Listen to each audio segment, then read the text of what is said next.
நம்மள நிறைய பேரும் சொல்வது உண்டு இல்லையா, ஐயன் ஆட்கொள்வார் அப்படிங்கிற அந்த வார்த்தையை கேட்டா எங்கப்பா நம்மளுக்கெல்லாம் அவருடைய கருணை பார்வையே கிடைக்க மாட்டேங்குது. காலையில எந்திரிச்சதுல இருந்து சாயந்தரம் தூங்குற வரலும் வேலையில கஷ்டம், இப்படியே வாழ்க்கை ஓடுது. என்னத்தை செஞ்சவனே தெரியாம ஓடிக்கிட்டு இருக்கு அப்படிங்கிற அந்த ஐயப்பாடு, அந்த கவலை இல்லாத மனிதர்களே இன்றளவும் இந்த உலகத்துல இல்லை அப்படின்னு சொல்லிட்டு போயிடலாம். ஏன்னா எல்லாத்துக்குமே கடினமான சூழ்நிலைகள் வருகின்றன, அதை கடந்து போக வேண்டியது இருக்கு. இன்னொன்று, குடும்ப சூழ்நிலையின் காரணமா தொடர்ந்து ஒரே வட்டத்துக்குள்ளேயே சுத்திக்கிட்டு தினமும் ஒரே வேலை தான் செஞ்சுக்கிட்டு அதிலேயே ஓட்ட வேண்டிய வாழ்க்கை சூழ்நிலையை நாமே ஏற்படுத்தி கொண்டோம் அப்படிங்கிறதையும் மறுப்பதற்கில்லை. இதுல இறைவன் ஆட்கொண்டார், இறைவன் மீது பக்தி செலுத்துவது, இறைவன் மீது அன்பு செலுத்துவது அப்படிங்கிறதுக்கெல்லாம் உண்மையாலுமே நேரமே இல்லை அப்படிங்கிறவங்க எண்ணற்ற பேர்.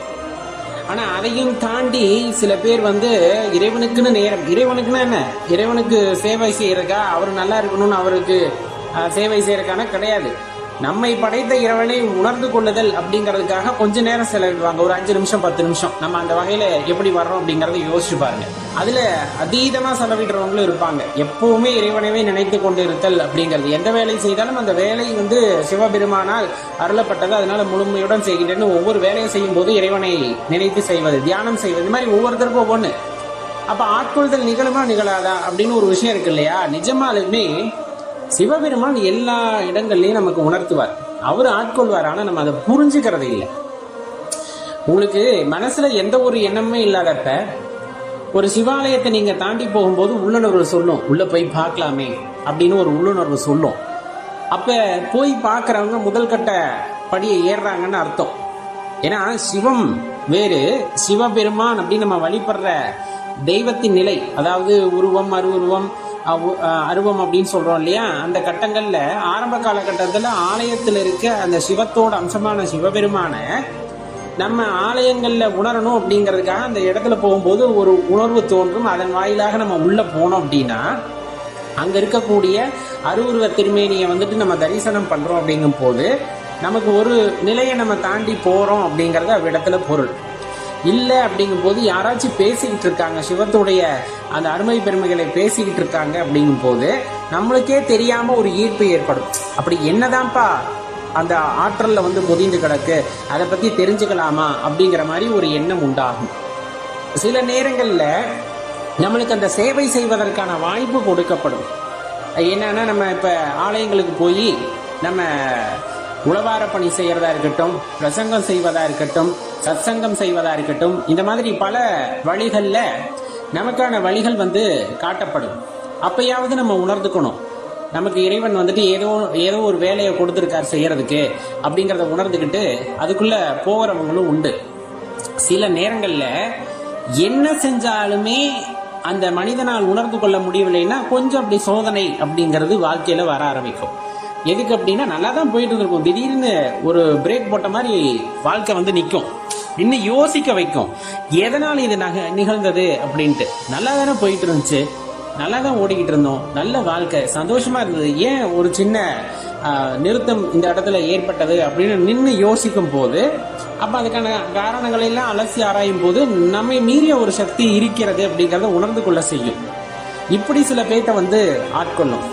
சில பேருக்கு என்ன நடந்தது ஏது நடந்ததுலாம் தெரியாது. அப்பாவோட ஞாபகம் வந்தது, அதுக்கப்புறமா அப்பாவை பத்தின சிந்தனை மட்டுமே மனசுல இருக்கு, மற்ற எதுவுமே இந்த மனசுல வரமாட்டேங்குது அப்படிங்கறதும் அந்த இடத்துல தோன்றிவிடும்.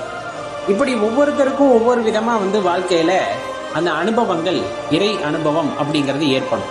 நமக்கு எப்படி ஏற்பட்டதுன்னு யோசிச்சு பாருங்க. சில பேத்துக்கு குருமார்களால் ஏற்பட்டிருக்கும், சில பேத்துக்கு உடன் பணியாற்றுபவர்களால் ஏற்பட்டிருக்கும், சில பேத்துக்கு தாய் தந்தையரால் ஏற்பட்டிருக்கும், சில பேத்துக்கு குழந்தைகளால் ஏற்பட்டிருக்கும். சிவசிந்தனை அப்படிங்கிறது, குழந்தை வீட்டுல பெரிய சிவபக்தரா வந்துடும். அது வரலுமே சிவனை பத்தின எண்ணம் தோன்றாத பெற்றோர்களுக்கு கூட சிவபெருமானுடைய ஆற்றலையும் அருளையும் உணர்ந்து கொள்ள வேண்டும் என்ற வேட்கை அவ்விடத்திலே உண்டாகும். சில பேத்துக்கு யாருன்னே தெரியாத ஒரு வழிபோக்கரால் உண்டாகும். நம்ம பாட்டுக்கு போயிருந்திருப்போம், அருகாமையில சிவபெருமானே உனக்கு துணை அப்படின்னு திருநீரை வச்சுட்டு போயிடுவாங்க. அதுக்கப்புறம் நம்ம வாழ்க்கையே மாறி இருக்கும்.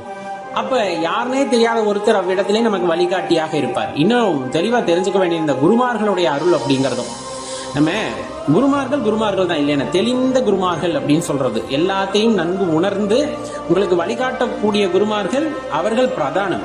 ஆனா அவர்கள் மட்டும்தான் குருவா அப்படின்னா கிடையாது, அவர்கள் பிரதான குருமார்கள். வாழ்க்கையில என்ன ஏதுனே தெரியாதப்ப ஒருத்தர் சிவத்தினுடைய பெயரை உங்களுக்கு சொல்கிறார் அப்படிங்கும்போது அவர் ஒரு குரு. சிவபெருமானுடைய அந்த அருளாற்றலை ஒருத்தர் உங்களுக்கு விளக்குகிறார் அப்படின்னா அவர் ஒரு குரு. வாழ்க்கையிலே நன்னெறியில் இருப்பது எப்படி என்று ஒருத்தர் உணர்த்துகிறார் அப்படின்னா அவர் ஒரு குரு.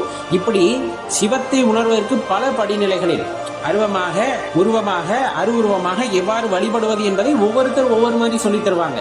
அனைத்தையும் உணர வேண்டும். ஒரே பாதையில் செல்ல வேண்டும் என்ற அவசியம் அவ்விடத்திலே கிடையாது அப்படிங்கிறதையும் தெளிவா தெரிஞ்சுக்கணும். அப்ப இதனை எல்லாம் தாண்டி நாம் ஒரு படிநிலைக்கு உயர்கிறோம் அப்படின்னா ஞானாசிரிய பெருமக்களுடைய அந்த தொடர்பு நமக்கு கிடைக்கிறது அப்படின்னா இந்த இடத்துல எல்லாம் நம்ம கற்றுணர்ந்ததுல எது தெளிவானது அப்படிங்கறது தெளிவுபடுத்துவது ஞானாசிரிய பெருமக்களோட ஒரு பெரிய கோட்பாடா இடத்தில் இருக்கும். அப்ப நம்மளுக்கு ஒரு பெரிய உணர்தல் ஏற்படும். அப்பதான் அந்த குருமார்கள் நமக்கு தீட்சை வழங்கி எல்லாத்தையும் வழி நடத்துவாங்க. ஆனா அதுக்கு முன்னாடியே உங்களுக்கு குருவா இருந்தது யாருன்னா உங்க குழந்தையா இருந்திருக்கலாம், உங்க அப்பாவா இருந்திருக்கலாம், அம்மாவா இருந்திருக்கலாம்.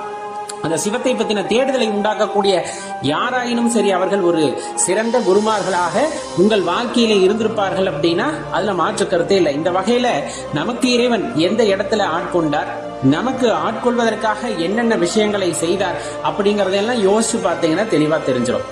நம்ம சொல்றோம் இல்லையா, இறைவனுக்காகவே வாழ்தல் அப்படிங்கிறது மிகப்பெரிய பணி. சொல்ல போனா அதை விட ஒரு கொடுப்பனை அப்படிங்கிறது வேற எதுவும் இருக்காது அப்படிங்கறத நம்மளால உறுதியா சொல்ல முடியும். சந்தோஷம், உண்மையான சந்தோஷம் எங்க இருக்கும் அப்படின்னா இறைவன் மீது செலுத்துகின்ற அன்புல அப்பழுக்கற்று நம்ம தூய்மையான அன்பை செலுத்தும் போது அதுல கிடைக்கின்ற சந்தோஷம் வேற எதிலும் கிடைக்க போவதில்லை அப்படிங்கறதையும் நம்மளால உறுதியா சொல்ல முடியும். இந்த மாதிரி நிறைய விதயங்கள்ல இறைவன் நம்மை ஆட்கொண்டாலும் நமக்கான வழி எதுவோ அதை ஒரு நல்ல ஞானாசிரிய பெருமக்களால் நமக்கு உணர்த்துவார். அதை பிடித்து கொண்டு நாம் அவ்வாறே பயணிப்பது அப்படிங்கிறது வாழ்க்கையில ரொம்ப பெரிய விஷயமா இருக்கும். சில பேருக்கு தான் யாருன்னே தெரியாம பல பேர் வாழ்க்கையை தொலைச்சிடுறாங்க. அந்த தேடுதல் அப்படிங்கறதே அவங்க வாழ்க்கையில ஆரம்பிக்கிறதுக்கு முன்னாடியே வாழ்க்கை முடிஞ்சிருது. ஒரு சில பேருக்கு வாழ்க்கையோட இறுதி கட்டத்துல போய் நம்மை நாம் தெரிந்து கொள்ள வேண்டும் என்று ஆசைப்படுவார்கள். அதற்குள்ள வாழ்க்கையை முடிஞ்சு போயிடுது. அதற்காக தான் சொல்றது, இளமையிலே தான் யார் என்பதை உணர்ந்து கொள்ள வேண்டும். தான் எதற்காக வந்தோம் என்பதை உணர்ந்து கொள்வதற்கு முயற்சி செய்ய வேண்டும். அவ்வாறு முயற்சி செய்தால் அதற்கான பலன் கிடைத்து விடுமா அப்படின்னா அதற்கான வழிகாட்டுதலை இறைவன் எப்படியேனும் உங்களுக்கு சேர்ப்பார். உனக்காக என்ன விதிக்கப்பட்டதோ அதை செய்துவிட்டு வா அப்படிங்கும் போது அந்த வழிகாட்டுதல் நமக்கு கிடைக்கிறது அப்படிங்கும் போது அதை செய்யும் பொழுது கண்டிப்பா நாம் பிறந்ததற்கான நோக்கம் அவ்விடத்திலே ஈடேறும் அப்படின்னா அதுல எல்லளவும் நாம் சந்தேகம் கொள்ள தேவையில்லை.